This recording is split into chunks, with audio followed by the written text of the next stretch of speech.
Update: my 23 male abusive family contacted me after years because they wanted me to help them. Original post. Let me start this by saying that this entire situation was overwhelming for many different reasons. When I grew up, my parents and my sister were abusive towards me throughout my entire childhood. While my sister, who is 2 years older than me, was an intended child, I was not, and they exactly treated me this way while they spoiled her rotten. Going into details about my childhood is something I want to avoid, but I guess it doesn't hurt me to give you an impression. My parents treated me more like a slave, as I had to do all the chores when I came home from school, and I slept in the guest room on a dirty couch while my sister had a big room with a big bed. They even invented a 2-class meal system for me and my sister where I was only allowed to eat, let alone sit down at the table when they and her were done eating, meaning I basically ate their leftovers. They were also physically abusive towards me, as my mom and dad loved to beat me whenever something from the chores wasn't done correctly. My sister was no better. I wasn't a sibling to her, more like a housemaid. She loved bullying me at school and at home. She even told lies to the only friends I had so they wouldn't like me anymore. She told them that I was talking bad behind their backs. Any explanation attempt failed, so for the most part, I was alone during my childhood that was filled with tears and pain. When I turned 18, they kicked me out of the house. They probably didn't expect what came next. I completely cut any contact and built my life for myself. I found my first real job, and from that on, my life only went forward. I never wanted to look ever again. My life got better and better as I then attended a much better paying job. Now I was able to afford an apartment. My life went well, and I even became a high supervisor in the company I worked for. Remembering my parents' jobs, I probably make more each month than both of them combined. And since I lived alone in a quite modest apartment, my income far exceeded my financial expenses, meaning that I was able to save a lot of money. Before I explain what happened now, I need to mention that my sister had a condition from an early age on. As I am not an immature asshole, I won't go into any details about it. This is a matter that only concerns my sister and her doctor and maybe my parents. I respect that and don't interfere, but I still have to mention it for this story to make any sense. Okay, so fast forward to a few months ago. I received a phone call from an unknown number. I haven't talked to them for quite a while, so I didn't recognize the voice at first, but it was my mother. When I realized, I just wanted to hang out, but I think she saw that coming and begged to not hang up and let her explain why she called. She slowly started to apologize and asked if we could meet. She said I don't have to talk to her. She just wants me to listen to what she has to say. I honestly still don't know how she found out my phone number. Whatever, I agreed since I had 2 weeks off from work, and honestly, she's really good at persuading people. Besides that, I had a plan, not gonna lie. Well, we agreed to meet at a local cafe the next week, and when the day came, I was surprised to see my father was there too. When they saw me, both of them smiled at me widely and hugged me tight. I pushed them away from me and told them that I'm not comfortable with this, and they apologized immediately. This was strange, really strange. They never behaved this way towards me, and I felt something was off. I asked them to tell me why they want to talk to me. The next hour was them explaining how sorry they are and how deeply they regret treating me the way that they did. It was so awkward.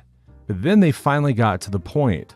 My mom explained that my sister still lived with them and that her condition got way worse. She needs a specific surgery that would help her, but her health care is so expensive for them that they cannot afford it, while having to deal with other expenses. And the longer they wait for her condition would get worse, and it would get more expensive. What they basically told me was that they were in a financial downward spiral. They told me that their insurance company refuses to cover the surgery, so they have to find another solution. They told me that they saw a photo of a company meeting at my company on Facebook that a coworker had shared, and I was also on the photo, so they figured that I was now successful. Honestly, I don't like that word. It sounds so snobby. They said that they know they have no right to ask me for this, but they asked if I could help them financially. I stayed quiet the whole time, and when they were done explaining, I asked them to meet my sister. Surprisingly, she was in a hospital, and that is also why she couldn't come too. She had a separate room, and when she saw me, she also smiled with delight. You guys understand why I still think this was super awkward and weird, right? However, we talked a bit, and I asked her and my parents why I should help them. I wanted to confront them all at the same time. I just talked and released all the suppressed emotions at once. I told every one of them how much they hurt me over the years and all the horrible things they did to me. I also knew that I had the power of their fate in my hands now. When I was done with everything, I just left the room without looking back, and you can't imagine how good I felt getting all of this off my chest. And then I decided to actually play the power move. I did something that probably none of them expected. Yes, I actually paid for her surgery. A surgery that could possibly make her condition completely harmless for a very long time. I could have decided right then and there to never look back and just let her rot there, but instead, I decided to help them. I think this was way more powerful. I also knew that this would probably make them feel way more guilty and regretful for what they did to me. I had seen Schindler's List a few weeks before all of that happened. I'm not lying here when I say that a famous quote from Oskar Schindler inspired me to do this. Power is when we have every justification to kill and we don't. I asked a young doctor to go into the room now and tell them that the surgery would be paid for. I then left the hospital and drove home. My sister texted me and said that she's so thankful that I did this for her, that she feels so horrible for treating me, how she had treated me, blah, blah, blah. Where are we? In a drama series? The same shit also came from my parents, by the way. The surgery went well. I feel at peace within myself. I feel good. Till today, they often text me and ask if we could meet. What an interesting turn of events. Edit. For those who don't understand the power move, if I would have just left my sister to rot in her hospital bed, I wouldn't be any better than them. Me paying proves I will always be the better person. I know who I am, and I know that helping her was the right thing to do, even as some of you might not agree, because even after all the trauma and pain they inflicted on me, I'm still a good person who was able to keep his humanity unlike them. If this makes you think that they won, then I don't know what to tell you. And guys, don't worry, I'm going to block them soon, as I'm not ready to reconcile anytime soon. I just want to see how hard they're going to try to get my attention again. My opinion is this, OP, you won. You definitely did. I would like to think that I would have done the same thing in your situation. So, good for you for being the better person. Karma's a real thing, I believe, and all the positive things are going to go in your direction from here on out. Best of luck to you, OP. Now for the comments before reading the update. You were definitely the better person. But now block all three of them because they will harangue you for the rest of their lives for money.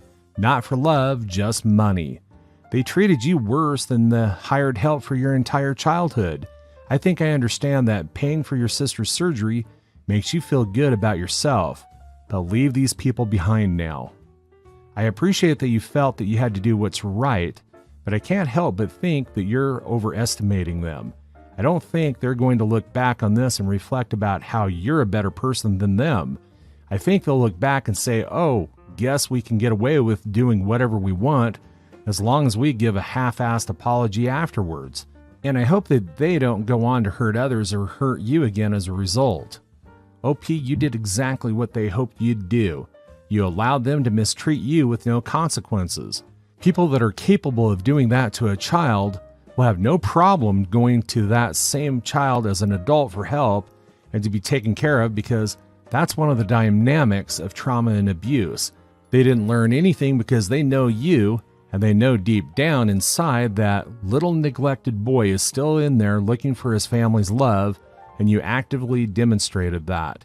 If you would have said no, that would have made you look like them. It would have made it clear that they have no place in your life because you are not family. They don't care about you, and they don't feel guilty. They'll only stick around for as long as you and let them think that they can use you for a cash cow. As soon as you say no to them for anything, they'll start the cycle of abuse again. Watch and see. Outside of that, it's good that you're generous to those in need.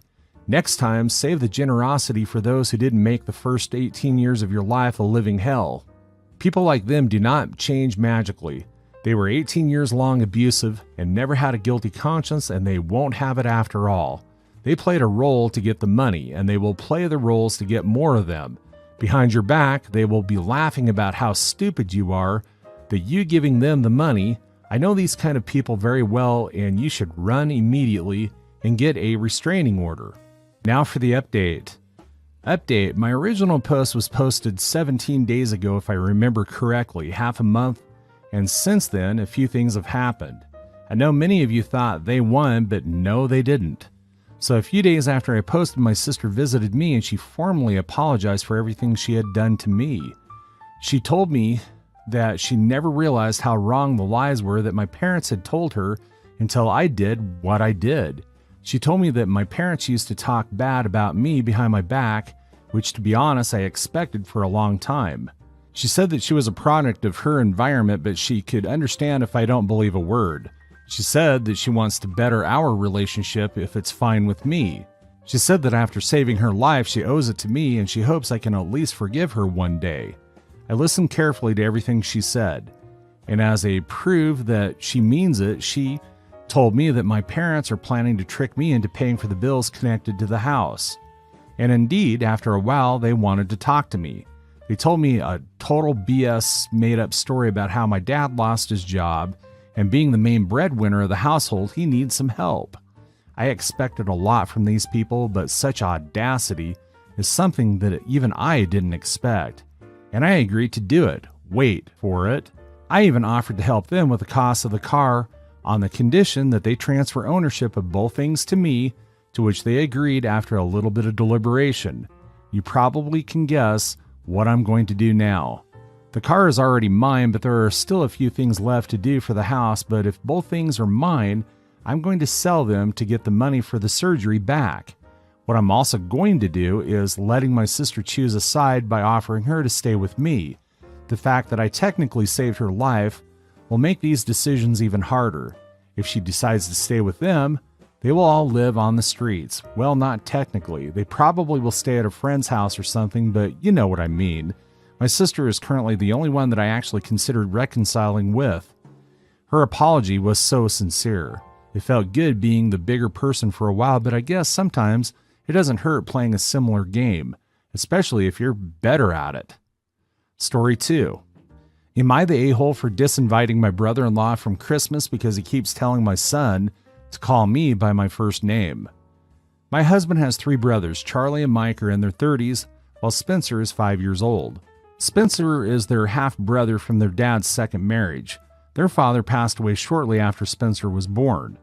2 years ago, Spencer's mother went to prison. My husband and I began fostering him. It didn't take long for him to actually feel like our son. As it was, my husband and Spencer didn't have a very brotherly relationship given the 30-year age gap.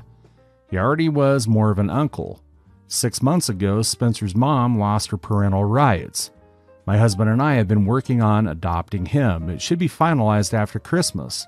Spencer is so excited.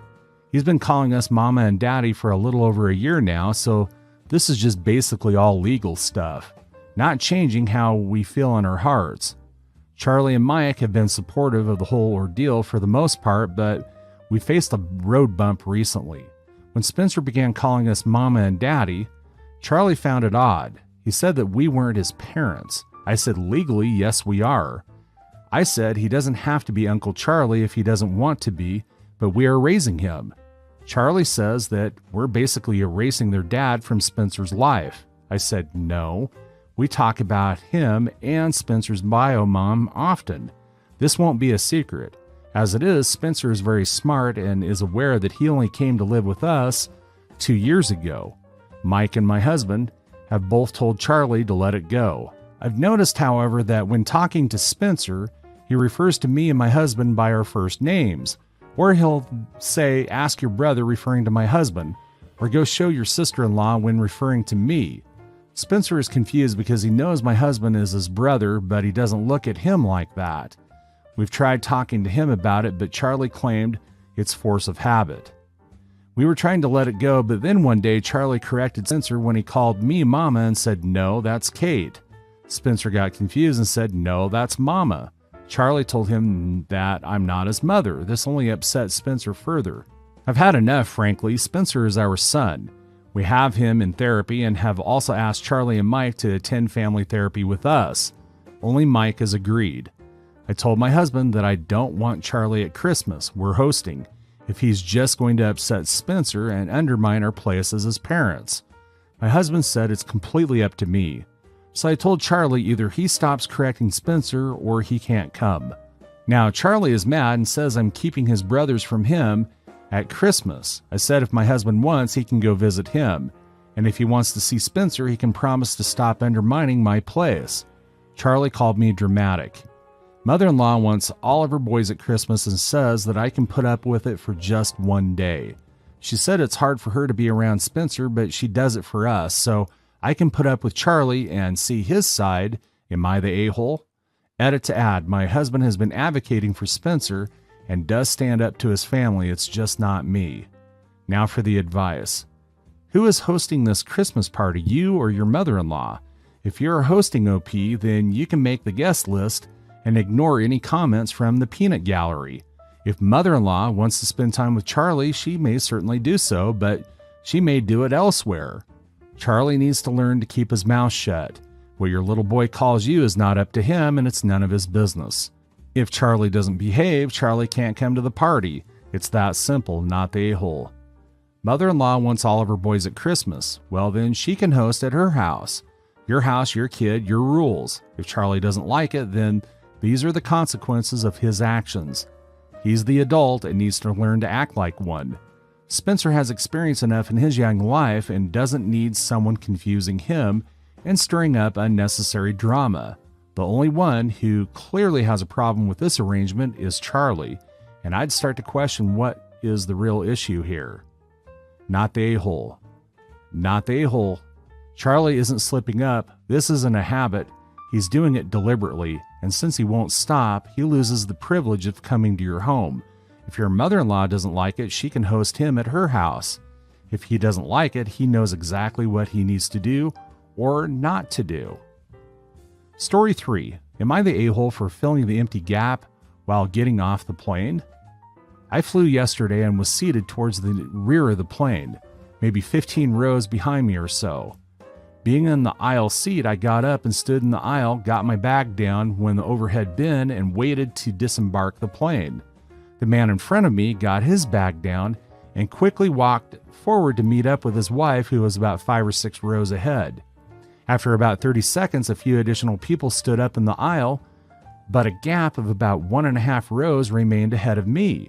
The man I was seated next to asked to be let out so he could get his bag from the overhead bin. To make space for him, I moved to the gap in front of me. The 2 people that were seated next to the man that moved ahead remained seated. The 3 people on the right remained seated. I stood between them with my bag in front of me. When it got time to our rows to start leaving the plane, the 2 people that remained seated began moving. They still remained in their seats, but kind of hunched over and kneeling. They hadn't moved to the aisle seat. As space opened up in front of me to walk forward, the man tried to throw his bag in front of me. I decided I would just leave the plane. He reached out, grabbed my shoulder, and stated, "Really, bro?" I turned to look at him and asked, "What?" At which point I was already 2 rows walking off the plane ahead of him. He replied, "Whatever, man, that's so rude."